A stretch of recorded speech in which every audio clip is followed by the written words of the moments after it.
He has a big run down. Oh, we got one spinning. And it's McMurray. Got it. Wreckage. Man, that thing is flipping, rolling. That car Is is junk. You got that right. Well, Just hope he's for okay. a ride right He there. had been incredibly fast. He got a huge run off turn 2. See the 31 of Newman with a pretty good run. No, he maybe cut a tire. Something happened to that car. It just went around all by itself on the straightaway. And see, what really slid that car over was when Newman hit him on the left side, it lifted the right side up and caught air. Yeah. And look at Once that these car come rolling, apart against the fence. It just disintegrates. I mean, everything did its job of what it's designed to do. The fence kept the car on the racetrack. Car stayed intact. Watch this car now. It's just gonna turn all by itself right there. Oh, the left rear. The left rear was tire. down. Yep.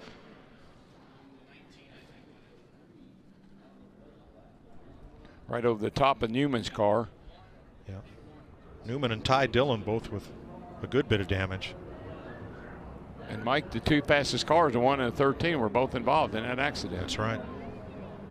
Whether the team could switch points. Whoa, whoa, guys, whoa, whoa. Oh, no. Oh, my gosh. I have never seen anything like that in my life. He hit that wall a ton. Oh, my gosh. Didn't get loose the minute he turns down into the corner. Yeah, and he's just, man. And that thing just absolutely. I will guarantee you that impact was well over 180, probably 185 miles per hour. We've already seen 199 or better getting in there going straight.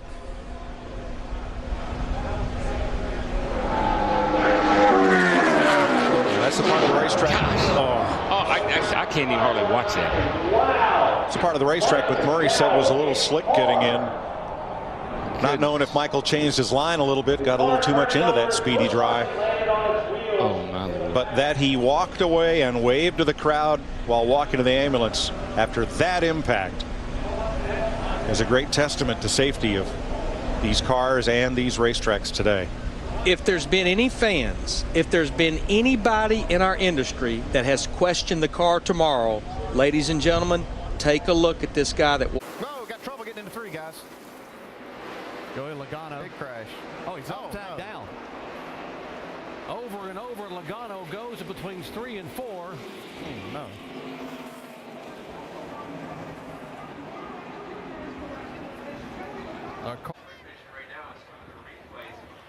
Really just kind of a stack-up effect. Like one of them got on the brakes and it's kind of forced.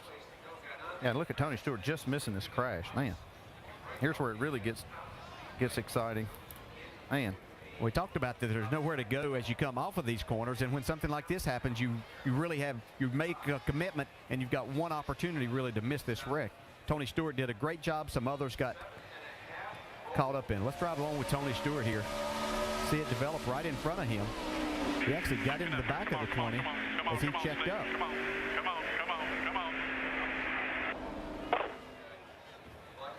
You know it's going to be bad right here when he comes up in front of traffic. Reed Sorensen makes the impact. Scott Speed got a piece of it also. The car's actually going backwards when it starts to lift up and go over and begin to tumble. Yeah, it's just being pushed, and as he kind of dug in a little bit and it was continued to get pushed there, that's what got it up and rolling. You hear what you talk about how high the banks are here, and you see he just tumbling down that bank. There's so much height difference right there from the top of the bank down to the apron.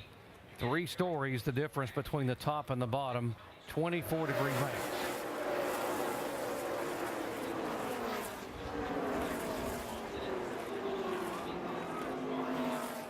Just side over side over side, a violent impact, and the good news that this new car that NASCAR. Make some contact. Uh-oh, we've got a problem. Contact there for sure. Darrell Waltrip and Joe Rutt. Waltrip's car gets on his roof and over and over. Darrell Waltrip tumbling down the backstretch. And what appears to be a very, very serious side of Kawicki, and Joe Ruttman right behind him. Now here comes Earnhardt. Looks like someone had tapped him.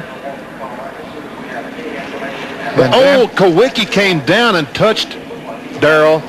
Threw him back into Ruttman. Ruttman gets in the side of him. And then here's the road they hit. Yep. When he hits the road, it gets him airborne, and the car starts over. Of course, he was being pushed by the car number 75. That was just a circumstance there.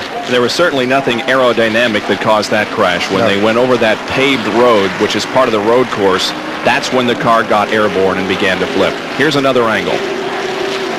We see Darrell down on the inside of Alan Kowicki, and there's Earnhardt pulling out, making it about 3 abreast back there. But Kowicki was up a little bit high, and Darrell looked like they just went together as they came off of turn 2 and started Darrell to the infield, and Rutten took him with him.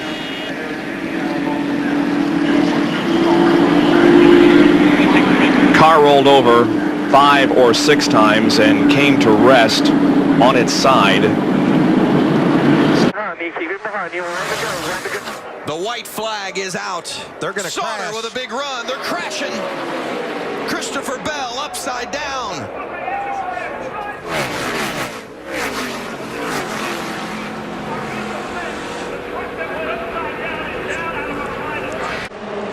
Martin has picked up where he left off before. One car spinning, the car number 41.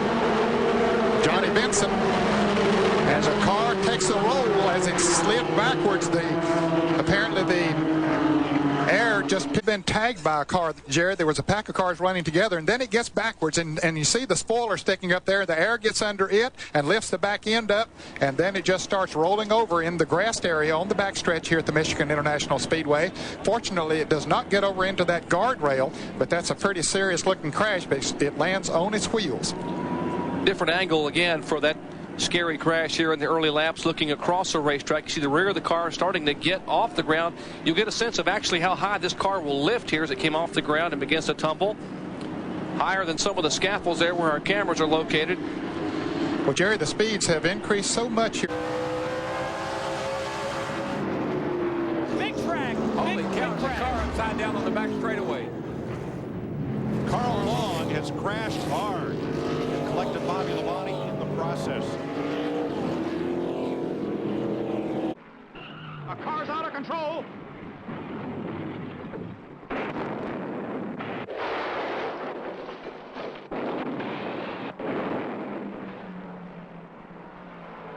He implemented a specialized team, completely dedicated to restrictor plate racing. Less than a dozen people. Oh, and we've got trouble on the track, and it's Kyle Busch upside down. Big time crash. Kyle Busch goes upside down and rolls down across on his roof here on lap 26. Cars comes back over, and now side over side barrel rolls. And comes to rest on its wheels. He moved to the outside to go around Casey Mears. It looked like Tony was going to go out there to help him, and it could have possibly been a little bit of contact. Yeah, it doesn't always have to be, because you can get yourself out there, and all of a sudden the air's changing, and just a horrific wreck. But once again, Kyle Busch gets out and walks away.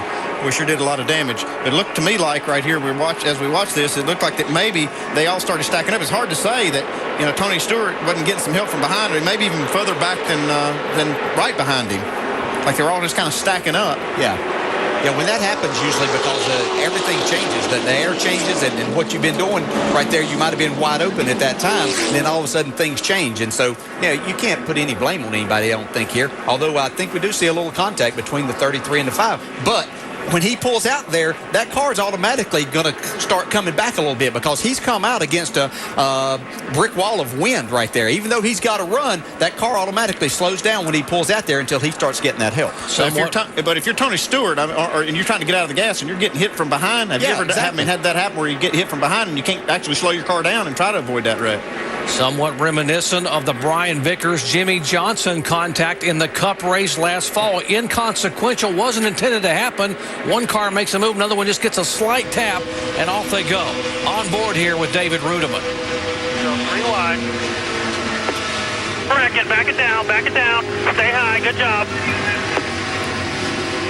White flag is out. 2.6 miles to go. Oh, trouble, the big one. On the digger, on his lid. Side over side, end over end.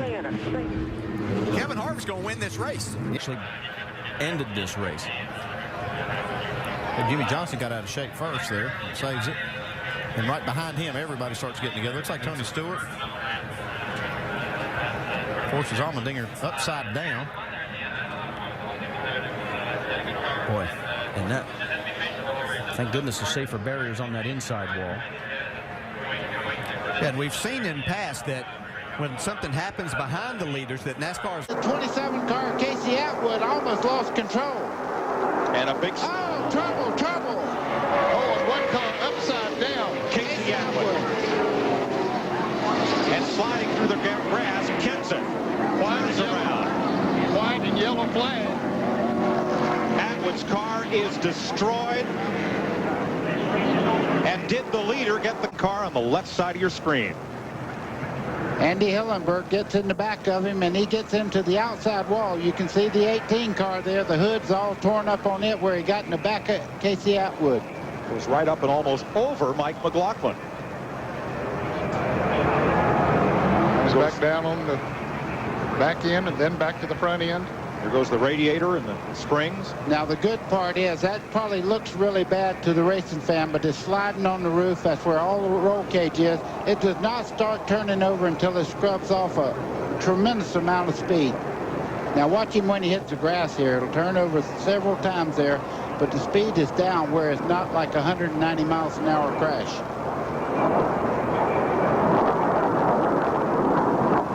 Casey Atwood's Daytona dream ended one lap too soon. Watch right here when they make contact. He's in a straight line, makes contact there without Andy Hillenberg, who was right behind him, run right in the back of him. And you see McLaughlin lose control there after he bounced off of Hillenberg as Atwood flew up and over him. Here's a look from behind. Didn't take much, but right into the back and turned him right into the wall. You know, it almost looked like Mike McLaughlin might have been pushing Andy Hillenberg, and he had no way to back off. They were coming down to get the white flag, and certainly were going for it. Watch this. You're riding with Mike McLaughlin. No. Definitely Andy Hillenberg got in the back of him. That's all.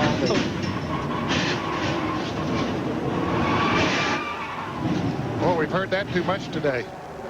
Wow.